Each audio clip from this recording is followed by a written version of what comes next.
नमस्ते अस्तु भगवन् विश्वेश्वराय महादेवाय त्र्यम्बकाय त्रिपुरान्तकाय त्रिकाग्निकालाय कालाग्निरुद्राय नीलकण्ठाय मृत्युञ्जयाय सर्वेश्वराय सदाशिवाय श्रीमन्महादेवाय नमः।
பக்தர்களே, பதட்டப்பட வேண்டாம்.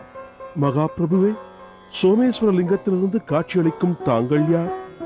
சிவனின் சத்யோஜாத முகத்திலிருந்து வெளியேறி அவரது ஆணைப்படியே மனித குலத்திற்கு ஞான ஒளியை வழங்கி சிவதத்துவ சிவாச்சாரியர்களின் விளக்கங்களை அனைவருக்கும் தெளிவுபடுத்த வந்திருக்கும் ரேணுக கணாதீசன்.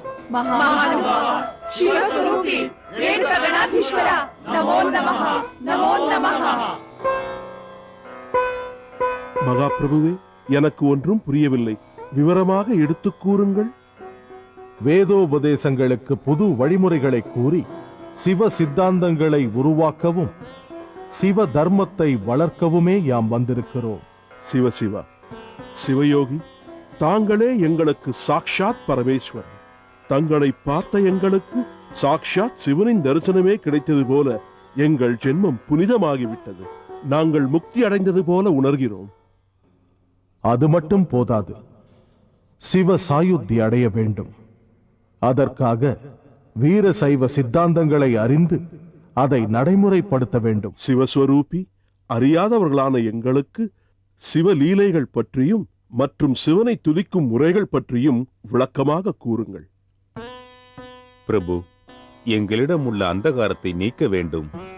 சிவன் என்றுமே மங்கள ஸ்வரூபி, சத் சித் ஆனந்த ஸ்வரூபி. வீர சைவம் என்பது மகா தர்ம சாஸ்திரம்.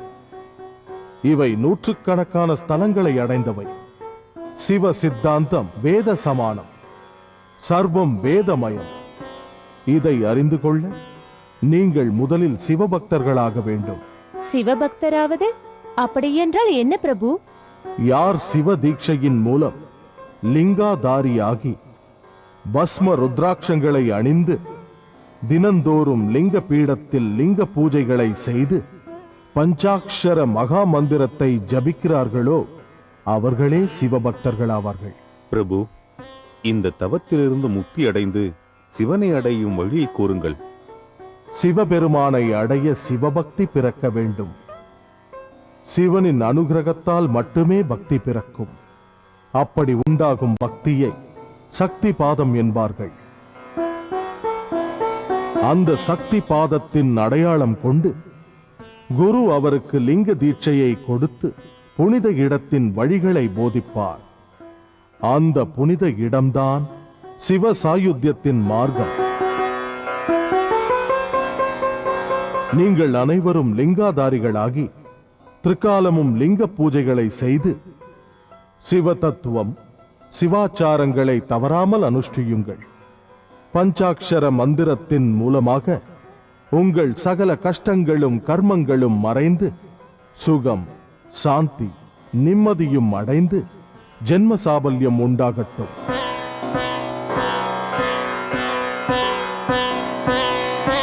மேலும் என் பயணம் மலையாச்சல தத்துவுக்கு. அங்கு அகத்திய மகரிஷிகளுக்கு சிவதத்துவத்தை போதனை செய்து வீர சைவ சித்தாந்தங்களை விளக்கமாக கூறி தெளிவுபடுத்துவேன். உங்கள் அனைவருக்கும் மங்களம் உண்டாகட்டும்.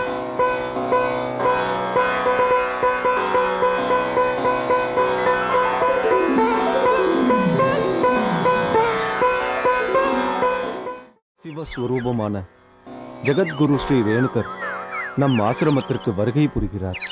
சிஷ்யர்களே, பரமேஸ்வரனின் பஞ்ச முகங்களில் ஒன்றான சத்யோஜாத முகத்தில் ஜனனம் பெற்று பூலோகத்தில் குல்ய பாகத்தின் சோமேஸ்வர லிங்கத்தில் உதித்து ஸ்ரீ ரேணுகர்